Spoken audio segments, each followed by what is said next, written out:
The chamber holds 400 species and exactly 0 patience for humans who fidget. I learned that the hard way in the first session 11 months ago. I reached for my pen mid-address and an entire block of Vethian delegates turned their eye stalks toward me in slow, synchronized disapproval. 400 eyes. One direction. That direction was me. After that, I kept my hands flat on the desk. Every session. Hands flat, pen down, mouth shut. The grand deliberation chamber on Vethkor Prime is shaped like the inside of a shell, concentric rings of delegates curving inward toward the central speaking platform, every surface built from something that looks like marble but moves if you watch it for too long. The Vethians call it living architecture. I call it deeply unsettling and get on with my day. Humanity sat in the inner tier. 12 seats. The number had been chosen because 12 is, according to the Council's own cultural mapping division, a number that most species find non-threatening. I had written that in my notes without anything after it. I was very good at leaving space in my notes where opinions would have gone. The session was scheduled for 2 hours. It ran for 4. I was in seat 7. Somewhere between the transit hall and the chamber my badge lanyard had twisted, the clasp riding sideways against my collarbone. I noticed it when we sat down. I left it. Later I would not be able to tell you why. Ambassador Grawl, 9th of the Conclave of Senii, rose to the platform. He was tall even by Senii standards, a species that looks like what happens when you give a willow tree strong convictions and a formal education. His robe was deep authority blue, the precise shade that every civilization in the galaxy had independently invented and named something different. The Council's history was full of that kind of thing. Species arriving at identical conclusions from opposite directions and spending centuries arguing about who had gotten there first. He began reading Resolution 7741 Omega. I had the text in my folder. I followed the first 3 paragraphs word by word. After the 3rd paragraph, I set my pen down and just listened to his voice the way you listen to rain when you are already inside with the windows sealed and there is nothing left to do except let it fall. The charge was persistent civilizational instability. The evidence was our entire history, submitted as Exhibit A through what amounted to a very long and carefully annotated record of every decision humanity had ever made that looked like catastrophe from the outside. The Cascade Wars. The Climate Decades. The Famine Years. The North Atlantic Accord Collapse. The 41 years we spent debating whether to answer the first contact signal before someone in Nairobi just answered it anyway, which was technically unauthorized, which did set a certain tone for how the rest of the galaxy came to understand us. Every scar. Every floor we had hit on the way down. The exits were not in the exhibits. Just the falling. After each charge, the chamber responded with something I had learned to recognize in my first month on assignment. 6 or 7 different vocal structures producing overlapping tones of agreement. It sounded like a room full of people opening umbrellas at slightly different times, a wet, layered sound that moved around the rings and faded. It happened 11 times. I counted all 11. Somewhere around the 7th umbrella, I stopped hearing the chamber. I heard a kitchen.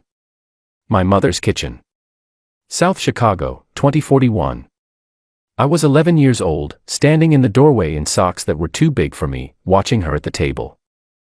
Papers spread in front of her, printed, not on a pad, printed, because she thought better when she could hold something. She was reading aloud. Adjusting sentences. Practicing. The first contact delegation had opened a civilian observer program. She had applied. The application required a written statement of intent. She practiced that statement for 2 weeks straight. She never sent it. She caught me in the doorway once and looked up and said, "Dara, stand up straight. If they ever let us in, we have to make them want us first." I stood up straight in seat 7 on Vethkor Prime and the umbrella sounds kept going and Grawl 9th kept reading and the 4 walls of the chamber kept breathing in and out like something very old and very patient and very certain it already knew how this ended. It finished without drama. The verdict came at the end of a long sentence, the way the worst news always does, buried under enough careful language that by the time you reach the period you have almost forgotten what was said at the beginning. Earth was formally quarantined from participation in the Galactic Council of Aligned Species. No trade designation. No territorial rights in council-mapped space. No voting weight. No recognized voice in any standing body, committee, or working group. They did not say humanity was dangerous. They said humanity was not yet demonstrating the conditions required for stable galactic integration. There is a very particular kind of sentence that dresses something brutal in so many measured words that the brutality arrives late, after you have already lowered your guard. I had spent 11 months reading those sentences. I had learned to read straight to the end and work backward. The chamber waited. Our tier had 12 seats. 12 humans. 11 months of preparation packed into 17 counterbriefs stacked in a neat pile in front of Secretary Osei, who had carried them into every session day, every morning, for 4 months. Connor Walsh, 2 seats down from me, had his pen ready. His whole posture was ready, shoulders forward, chin up, the body language of a man who had been waiting for his moment to respond and believed the moment was now. Lily Marr sat absolutely still. She had written 7 of the counterbriefs herself. She wrote fast and exact and never slept enough and had opinions that could strip paint, but right now her face was a wall, nothing coming in, nothing going out. Secretary Osei looked at his folder. He did not open it. He sat for a moment, not a long one, not performed, just a breath's worth of stillness, and something moved through his face. Not sadness. Not anger. Something that looked like a man arriving at the last line of a calculation he had been running for a very long time, finding the number there, exactly where he had always known it would be. He smiled. Not at Graal 9th. Not at the chamber or the 400 delegations watching from the rings. Just inward. Small. Private. The smile of a man finishing something no one else could see. He stood up. He picked up his folder, 17 counterbriefs, 11 months, 600 pages of argument, and walked to the door. 11 humans stood and followed him. I gathered my notes. I did not look at Graal 9th. I did not look at the chamber or the rings or the verdict still hanging in the air like a thing that believed itself final. I walked to the door. My lanyard was still twisted. The clasp still sideways against my collarbone. I fixed it in the corridor, right outside the chamber door, 2 seconds, pulled it straight and set it flat against my chest. The door closed behind me. The corridor was cool and empty and smelled like something the Vethians burned for ceremonial purposes. Sweet and faintly chemical. Like optimism preserved in a jar. Connor was already at the transit bay. Lily was typing, mouth flat, shoulders set. Felix Cole from the trade subcommittee had his arms crossed and was looking at the ceiling, which was his version of holding himself together. Nobody spoke. Nobody from inside the chamber came after us. Not a single delegate. Not one aide. Not a message on our diplomatic channel. Nothing. They thought we had walked out in defeat. They thought that was the end. The transport barge back to Human Relay Station Corvette was 6 hours of recycled air, humming drive plates, and a food dispenser that offered 4 options all tasting like the same disagreement. I picked the protein block that was allegedly cheese-flavored. I ate it at a table bolted to the floor and watched Secretary Osei sleep in a chair at the front of the cabin. Feet up. Head tilted. Completely and categorically asleep, the way a man sleeps when he has nothing left to be worried about tonight. I looked at my notes. I had written a lot of nothing in the margins. Lily dropped into the seat across from me with 2 cups of hot something from the dispenser and set one in front of me without asking. I picked it up. It tasted like the photograph of tea rather than tea itself, but it was warm and I held it. He knew, she said. He knew what? What they were going to say. Before we walked in the first day. She wrapped both hands around her cup. The counterbriefs were never going to be used. They were decoys, I said. She looked at me. You knew too. I know now. I thought about it. The way he carried that folder into every session. Like he wanted them to see it. Wanted them to believe we were invested in the process. While building the exit. While building the exit. She looked out the port window. The council's primary station was a pinpoint of light at this distance and shrinking. It looked like every other star from here. Nothing about it said it was the center of anything. I turned my cup in both hands. How long has Osei been running the compact negotiations? The Solaris Compact. She took a sip. 14 months. 14 months. The deliberations had lasted 11. He had started building the alternative before he sat down in the first session of the hearings. He had walked into the grand deliberation chamber on day 1 already building the door he would walk out of on the last. I sat with that. Tell me what the compact actually is, I said. The version you can tell me. Lily set her cup down and arranged her thoughts the way she arranged everything, in order of what mattered most. You know the 17 species the Council never admitted. The ones classified as developing civilizations. Too small, too young, not yet stable enough for full membership.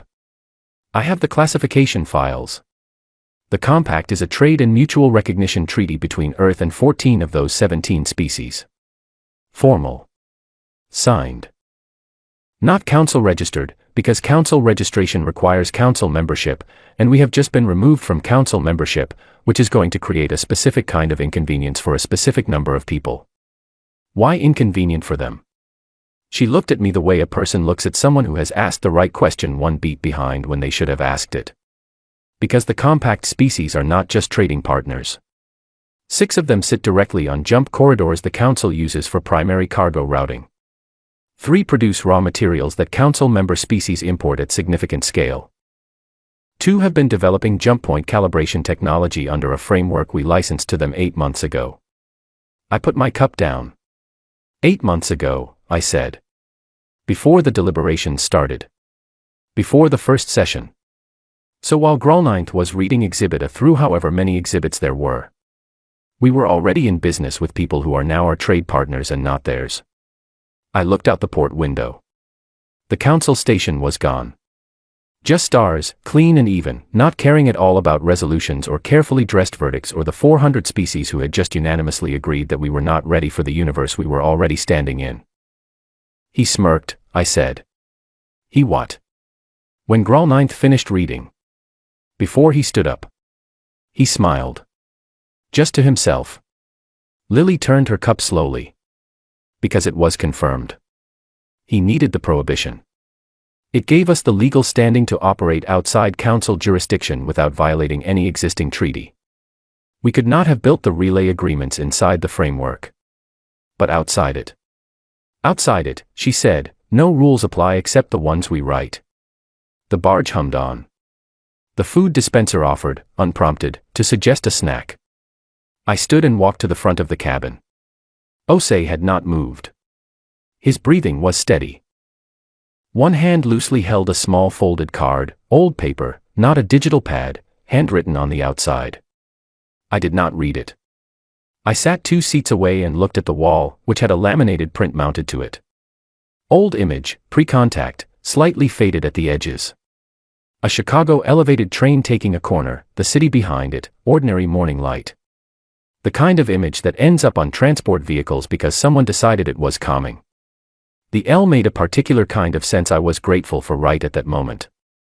He's been awake for 20 minutes, Connor said from behind me. I turned.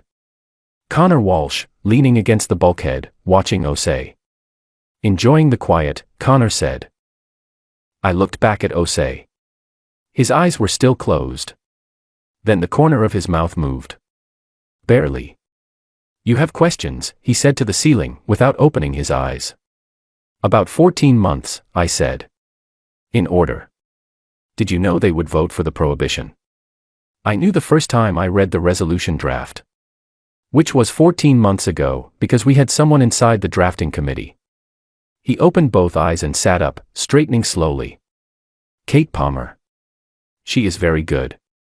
She has been at the Corvette build-out for 3 months now, which is where she belongs. The Corvette build-out. The relay station. He folded the small card and put it in his breast pocket. The relay station is going to be considerably more than a relay station, Dara.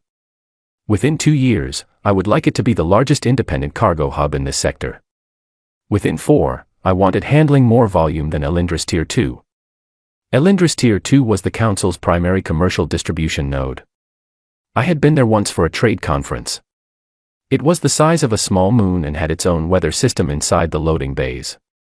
That is not a modest goal, I said. None of this is modest. He stood, rolling his neck once. The conclave of Sci-Fi spent 14 months building the best possible case for why humanity was not ready. I spent 14 months building the infrastructure for a world where their opinion of our readiness does not matter. They locked us out of their system. Which means everything we build from here, we build under our own terms. Every standard we set, every arbitration framework, every jump relay agreement, no council oversight, no permission required. He looked at me steadily. They handed us the permission slip to stop asking permission. The barge hit a gravity eddy. The L print rattled in its mount. A perfectly ordinary thing happening in the background of something enormous. I looked at his breast pocket. What was on the card? He reached in and held it out. I unfolded it. One line of handwriting. Build it before they decide. Then their decision does not matter. I refolded it. Handed it back. My predecessor wrote that, he said. She ran the first contact response team. Out of Nairobi. He did not explain the reference. He put the card away and went back to his chair. I walked back to my table. Lily was still turned toward the stars. Connor had his pad out and was reading with the focused intensity of someone catching up fast. I picked up the remaining corner of the protein block, ate it, and wrote one sentence in the margin of my notes. Not analysis. Not a data point. Just a sentence. He smirked because it was already done. 6 months after the Prohibition, I was stationed at Corvette Station, which by then had a crew of 212 people, a fully operational cargo bay, a commissary with real coffee, and a mural on the main corridor wall that Owen Marsh from Logistics had painted one Tuesday afternoon because he said the corridor needed something worth looking at. It was the Chicago skyline from across the water, done from memory, the proportions slightly wrong but the light exactly right, late afternoon, the moment before the city decides to go dark. I walked past it twice every shift. I never stopped noticing it. Not because it made me feel something large. Just because it was there, specific and ordinary, 700 light-years from the city it was remembering. My title had grown 4 words since HFY Prime. I was now Deputy Coordinator of External Trade Compliance, which in practice meant I sat in front of a bank of screens and tracked every cargo movement, every treaty clause, and every moment when the Council's infrastructure ran into the shape of the gap we had left in it. It started small. The Vithian grain corridor runs through 5 jump points connecting the inner agricultural systems to the core distribution networks. The Council had administered it for 40 years. The routing software managing its 3 most complicated bottleneck nodes had been built by a firm based out of Edinburgh called Holt Systems. Human firm. Licensed to the Council under an 18-month renewable agreement. Renewal required execution through a registered Council trade partner. Humanity was no longer a registered Council trade partner. The first license expired in month 3. Holt Systems' legal team, which included Vera Hollis, who had spent 4 years in the Human Sovereignty Office before going private and was meticulous in the specific way of someone who used to write policy, reviewed the renewal application and declined. The licensing framework required them to operate through a recognized Council affiliate. As a human company, they no longer held that status. No exception language existed in the original contract. The bottleneck nodes ran on cached logic for 6 weeks. Then the cached logic hit the edge of its decision tree and encountered a condition it had not been programmed to handle. The corridor dropped to 40% capacity. Then 30%. The Vithian Agricultural Ministry contacted our trade office through a back-channel frequency that was not registered in any official directory, which meant technically neither side had to acknowledge it as a formal communication, which meant neither side had to acknowledge anything until they were ready to. The message arrived at my screen at 0340 station time. We are experiencing operational difficulties in our corridor routing systems. We believe the current situation may represent a misunderstanding of the intent of Resolution 7741 Omega. We are interested in discussing potential operational arrangements that could address the current disruption, if such arrangements were agreeable to the human administration. We are ready to discuss at your convenience. I read it 3 times. Forwarded it to Osei with 1 line, first one. He replied in 2 words, not last. He was right. I kept a file. Month 4, the Sci-Fi medical supply network flagged a cold chain logistics failure across 6 of its core distribution lines. The cold chain had been managed by a human company based in Cape Town. That company's legal review produced the same result as Holt Systems. Relevant coordination partner no longer council registered. Contract terms required operations to pause until status was restored. The conclave of CNI's health ministry issued an internal notice. It was not meant to leave their network. It did. We are experiencing a supply chain disruption of significant medical concern. We require assistance in identifying alternative logistics coordination. We are urgently reaching out to any available parties. I read, any available parties, and filed it under what I was beginning to think of as a very interesting category. Month 5, 3 things happened in the same week. The Alindris Trade Arbitration Court lost 3 of its 6 active case mediators. All 3 were from firms that had declined to register under the Council's revised participation framework, which had been amended post-prohibition to exclude human-affiliated legal practices. Without those mediators, 2 cases suspended indefinitely. One of those involved a contract dispute between CNI commercial entities and a Vythian shipping consortium, 2 years already in arbitration, now going nowhere. The jump point calibration data for the Outer List corridor, a secondary route used mostly for mineral transport, had been maintained for 9 years by a team of 3 specialists working from a station near Titan. One of them, a woman named Claire Dane who had once explained jump point microcalibration to me at a reception in terms so clear I briefly considered switching careers, had retired at the end of month 4. Her knowledge was not in a database. It lived in her head and in the handwritten journals she kept because she found digital logs impersonal. Claire Dane now lived on a modest station outside council jurisdiction. The Outer List corridor began showing calibration drift in month 5. And then Roy Adler, who ran the Corvette analytics team and communicated almost entirely through annotated spreadsheets slid across desks with no accompanying words, because Roy Adler believed in letting data speak for itself and found most words redundant, slid a spreadsheet across my desk at the end of month 5. I looked at it. It mapped 43 interspecies commercial treaties currently active in council space. Beside each treaty, Roy had highlighted the arbitration clause. In 41 of the 43, the clause referenced a specific legal framework called the Halasadiemi Commercial Terms, developed in 2089 by a legal team based in Accra. Human intellectual property. Maintained, updated, and applied in active disputes by a firm that was no longer council registered. 41 treaties. Floating on terms no one currently had the right to enforce, no mechanism to replace, and nobody available to call about it. Roy had written a note at the bottom of the spreadsheet in his own handwriting. They know. They just do not know we know they know. I kept the spreadsheet. I kept the Vythian message. The CNI health notice. The calibration drift data. The arbitration court filings. I kept all of it in a folder labeled with one letter. P. Because a word had been sitting with me since the CNI junior delegate first reached out, months back. A single word dropped at the end of a message that had tried to be diplomatic and had accidentally been honest. We did not know Earth was so present. Present. I thought about that word a lot. Walking past Owen's slightly wrong skyline in the corridor. Drinking coffee in the empty commissariat hours when nobody else was awake. Sitting at my screens watching the slow, patient accumulation of a structure becoming visible to the people who had not noticed it being built.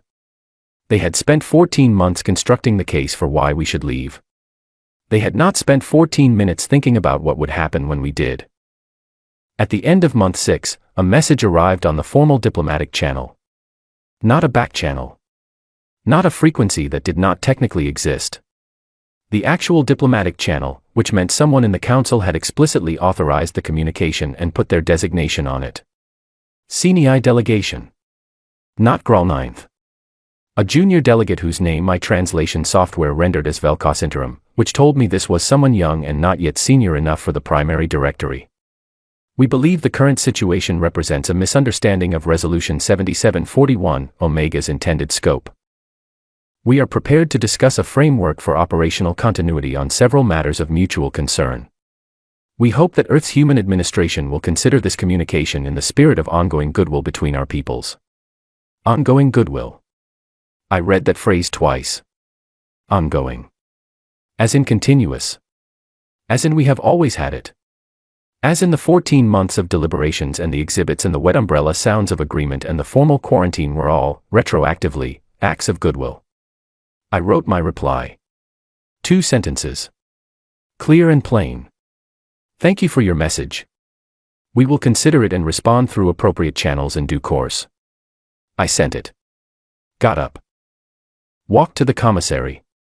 Got coffee. On the way back I stopped in front of Owen's skyline for longer than usual. Looking at the light.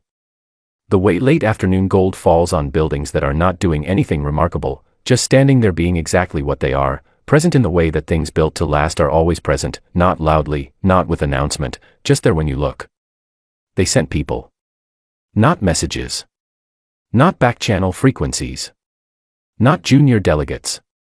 Actual ambassadors with actual designation codes, requesting docking clearance at Corvette Stations Bay 3, 7 months after the Prohibition. I was halfway through a spreadsheet when the request hit my screen. I sent a message to Osei, they are here. He replied in 4 seconds, secondary conference room. The chairs. We had 2 conference rooms. The primary had better screens. The secondary had chairs we had sourced from a manufacturer in Oslo specifically for being comfortable in a way that is not immediately obvious, the kind of comfortable that makes people feel, at a level they cannot quite name, like guests rather than opponents. Osei thought about these things. I led the delegation from the docking bay. 3 Senii, 2 Vithian advisors, and a representative from a species I did not immediately recognize. This last one was very tall and very still, the kind of still that belongs to someone who has been brought to observe and does not intend to speak. They looked like they had been carved from something old and patient. The Senii lead introduced herself. My pad rendered her name as Velkos Sr., which told me they had sent someone considerably more important than the junior delegate from month 6. I offered coffee. 2 declined. 1 Vithian accepted with the careful expression of someone who had heard about human beverages and had not yet formed an opinion. The tall, still observer gave no response, which I interpreted as neither yes nor no, so I brought nothing. I offered water. The observer looked at the glass I set on the table with what I can only describe as quiet respect. I did not try to understand it. Osei arrived 10 minutes after the delegation was seated. Same suit as always, dark, well-fitted, no decoration, nothing that performed urgency or rank. He looked like someone who had stepped out of an ordinary morning to take an ordinary meeting. He shook hands with Velkos Sr. and the Vithian advisors and nodded to the observer. He sat down. Thank you for coming, he said. We appreciate your willingness to receive us. Velkos Sr.'s translator rendered her voice into something smooth and measured. The Council is interested in exploring a productive path forward on several operational matters that have arisen since Resolution 7741 Omega. He had a pad in front of him and a pen he was not yet using. Which matters? She listed them. The grain corridor routing. The Senii medical supply disruption. The Holosatiemi arbitration framework and the 41 treaties built on it. The outer list calibration drift. A 5th item that had not yet appeared in my files, a communication encryption protocol used across Council secure channels, originally designed by a human cryptography team, not updated in 3 years because the team was no longer available for the retainer. Each item she named, Osei wrote down. 1 word. Like a list of things he needed to pick up on the way home. When she finished, he looked at his list. May I ask you something, he said. Of course. When the Council was drafting Resolution 7741 Omega, was there a discussion about the operational systems that Earth had integrated with? About what happens to those systems if we are no longer a participating member? A pause. Short, but real. I was not part of the drafting process. Right. He set his pen flat on the table. I am wondering whether the Council understood, when they wrote the resolution, that they were also writing a list of things they would no longer have access to. Or whether the assumption was that we would come back and request reinstatement. Another pause. Longer. I think certain assumptions were made about the likely response to the resolution. Based on precedent. Based on how other civilizations in comparable situations have historically responded. How did they respond? They negotiated reinstatement. Right. He nodded once. And we did not do that. You did not. Because we were not trying to get back in. He said it simply, without any edge. The resolution was genuinely useful to us. It removed a set of obligations and gave us a clean framework for independent operation. We had been preparing for that independently for some time, but the resolution clarified things considerably. So I need you to understand, we are not here to negotiate reinstatement. We are not interested in 12 seats. We are not interested in 15 seats, or any number of seats in the Council's deliberation structure. Something moved across Velkos Sr.'s face at 15 seats. Small. Fast. She had been briefed that 15 seats were what we wanted. Someone had told her that was what this meeting was about. Then what would Earth's administration like to discuss, she said. Osei turned to me. I opened my pad and found the document Lilimar had spent 4 months constructing, which I had spent 2 months checking line by line, word by word, every clause and condition. I turned the pad and slid it across the table. She looked at it. The Vethian advisors leaned in. The tall, still observer in the corner had not moved. They looked at the middle of the table rather than the pad. I had the impression they already knew what was on it. The Solaris Compact, Osei said, currently has 31 member species, including Earth. 14 of those species have been classified by the Council as developing civilizations at various points. 11 sit on or adjacent to jump corridors currently under Council jurisdiction. The Compact is proposing a co-administration framework for the outer systems, not Council jurisdiction, not Compact jurisdiction independently, but a formal shared structure with equal governing weight between both bodies. He let that land. Velkos Sr. looked up from the pad. Equal, she said. Equal. The Compact's members, collectively, match the Council's weighting in the outer systems corridor by corridor. We are not asking for a seat inside your structure. We are proposing a parallel structure that sits alongside it, with defined overlap zones and clear terms for any system that wishes to participate in both. This has no precedent, she said. No, Osei said. It does not. Silence.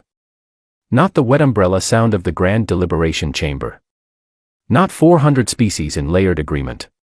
Just 5 people in comfortable chairs in a room on a station that 7 months ago was a skeleton crew and a single working coffee maker. Velkos Sr. looked at the Vethian advisors. Something passed between them at a frequency my translator did not reach. Then she looked back. I need to bring this to the full executive committee. I cannot agree to anything at this level. Of course, Osei said. I am not asking you to agree to anything today. I am asking you to take it back and have the conversation. And in the meantime, we can discuss interim arrangements on some of the items you raised. The routing software, I have a team that could provide a temporary licensing bridge while the framework discussion continues. The arbitration situation we can address similarly. These are not conditions. They are operational continuity measures that help both sides while we talk.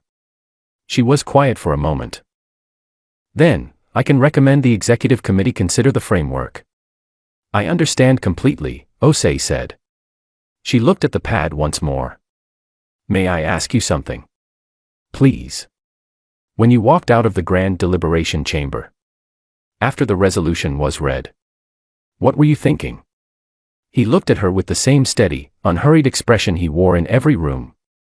I was thinking about what needed to happen next. She absorbed that.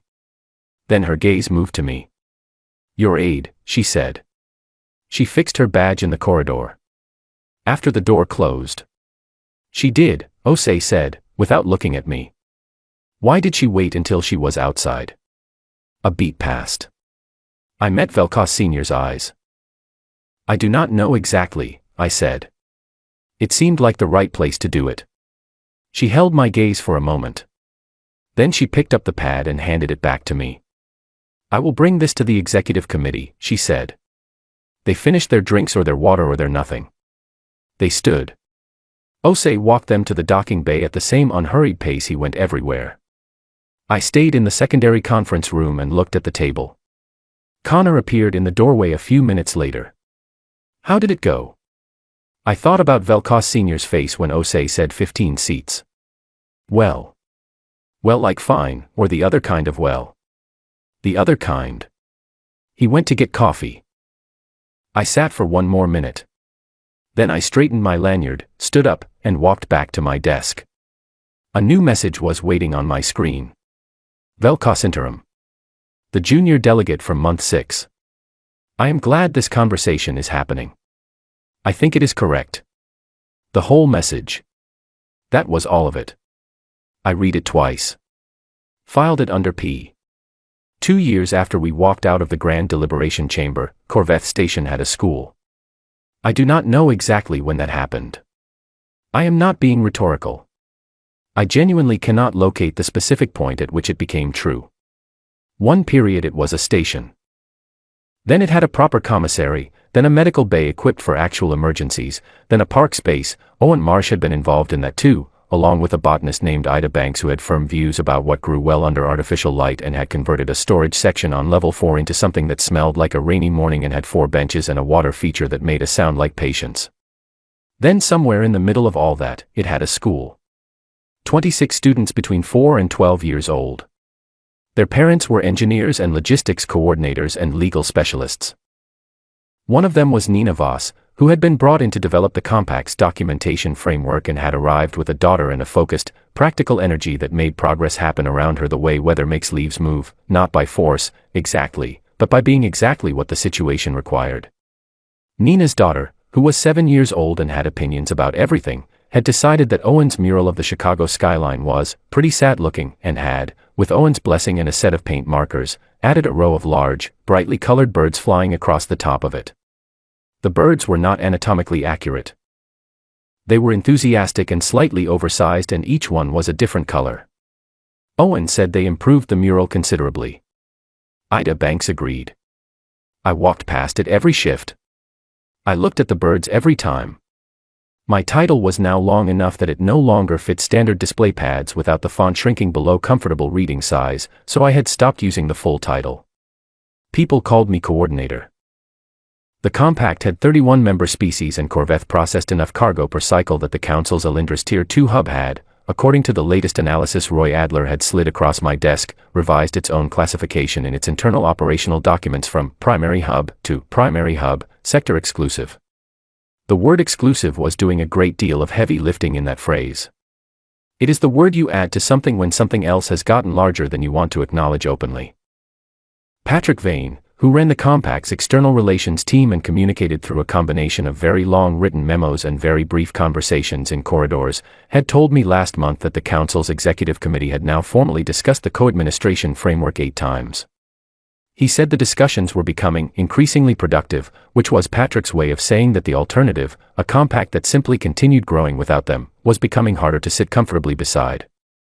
The alternative was now 31 species. 42 was a realistic projection within 2 years if 4 pending applications went through, which they would, because the application review process was run by Leo Sands and Kate Palmer and they were both thorough. The quiet observer from the secondary conference room 18 months ago had turned out to be a representative of the Cathanori. A civilization the Council had formally declined for membership 16 years back on the grounds that their social structure was too communal for stable individual governance obligations. I had read that phrase 3 times and it had not improved.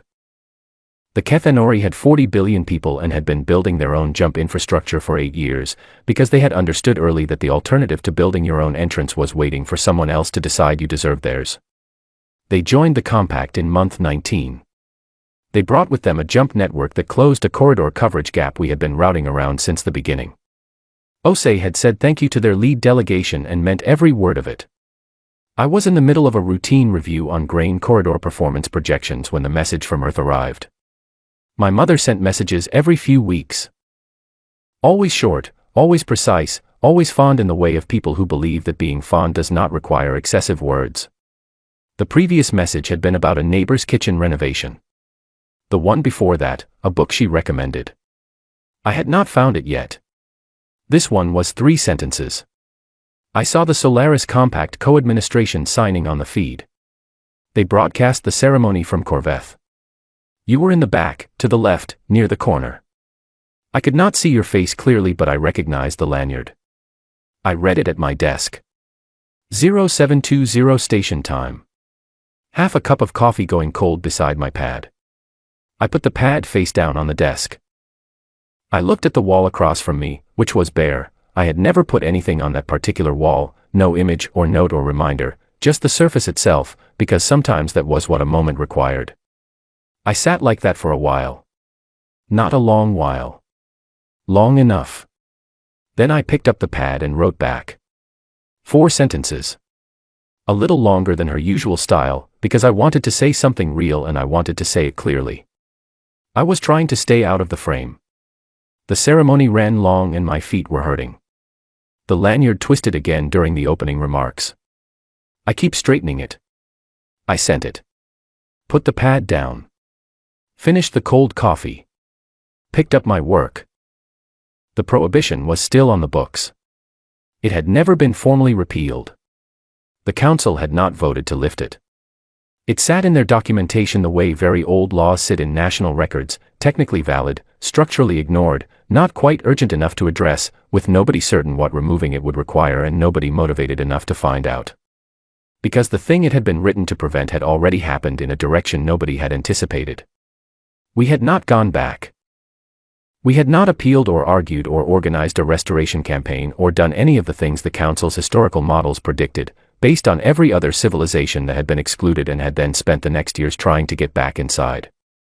We had looked at the closed door and built a different building. And the building kept growing.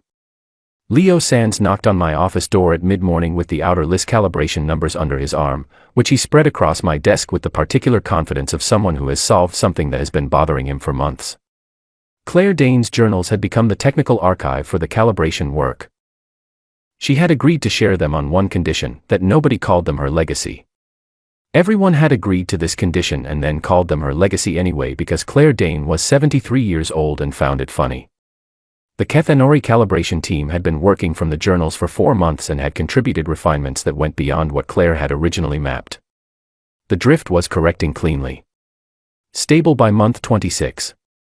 Leo said this the way he said all things he had personally verified, quiet and direct, the confidence of measurement rather than hope. The Kethanori team wants to co-author the correction protocol, he said. Publish it as a joint compact document. Not Earth-authored, not Kethanori-authored. Compact-authored. I thought about that.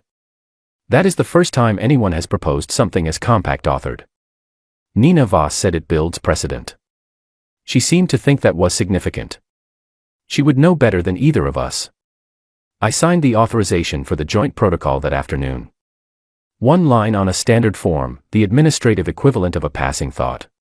But I kept the signed copy, same as I kept everything else, and I put it in the same folder. Under P. Osei called me in at the end of the shift day. He did this every few weeks.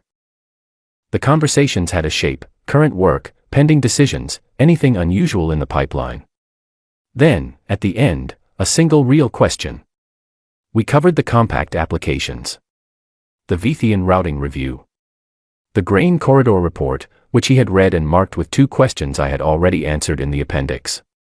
Then, how are you? He always meant it. Which meant I always had to think before answering. I got a message from my mother this morning, I said. Good message. 3 sentences. I considered them. She saw the signing ceremony on the feed. She recognized my lanyard. He was quiet in the way that held something rather than the way that waited for something. She used to practice, I said. For the Civilian Observer Program, when First Contact opened applications. She practiced her statement for 2 weeks. She never sent it. I stopped. Then, she told me we had to make them want us. Before they would let us in. And now, he said. I looked at the surface of his desk, which was clear and organized in the way of someone who kept their most important things somewhere else. I think she was right, in her way. She was just looking at it from inside a door that someone else controlled. Trying to figure out the right words to make them open it. Instead of understanding that the door was not the only way through. He picked up his pen, looked at it for a moment, and set it down again. She sounds like someone who would have been very good at this. Better than me, I said. You are very good at this, he said. I know, I said, because false modesty seemed like a waste of both our time, and the corner of his mouth moved and then he laughed, a real one, the kind he produced rarely and meant entirely, and I stood up and went back to my desk. The station was in its evening cycle. Corridor lights shifted to the warmer setting. The commissary had its end-of-day rhythm. From somewhere down the level 4 corridor I could just hear the school's closing bell, an actual bell, installed because Nina Voss believed children needed an audible signal for the end of things, and what Nina Voss believed had a way of becoming the way things were done. I stopped at the corner where the main corridor met the administrative wing.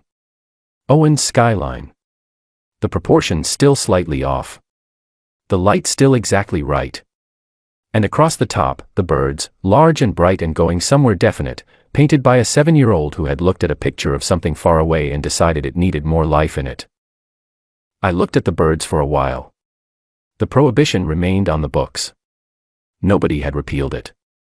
Probably nobody would, for a long time. It is easier to leave an old decision in place than to hold a vote on what removing it would mean, especially when the vote would require a conversation about how wrong the decision had been and in exactly which direction. The council, for all its authority and all its centuries of administration, was not different from any other governing structure in this. They preferred not to have the conversation about being wrong when the alternative was simply not having it. We had not asked them to have it. We had not asked them for anything. The co-administration framework had been a proposal, not a petition. Every operational assistance we had offered, the routing bridge, the arbitration continuity, the calibration work, had been offered on our terms, under our framework, at our initiative. We had not knocked. We had set up a table in a different room and made clear that anyone who wanted to sit at it was welcome, under terms that were fair to everyone including us. That was what Osei had seen in the chamber. That was the calculation he had been running for 14 months, and the number he had found at the end of it, small and certain, just before he closed the folder and stood up. He had not smirked at the council. He had not smirked at the resolution or the exhibits or the 400 species producing their sounds of agreement, or at Graal Ninth who had read the whole verdict in the careful, measured language of someone who believes the thing they are saying will matter for a very long time. He had smirked because something had been confirmed.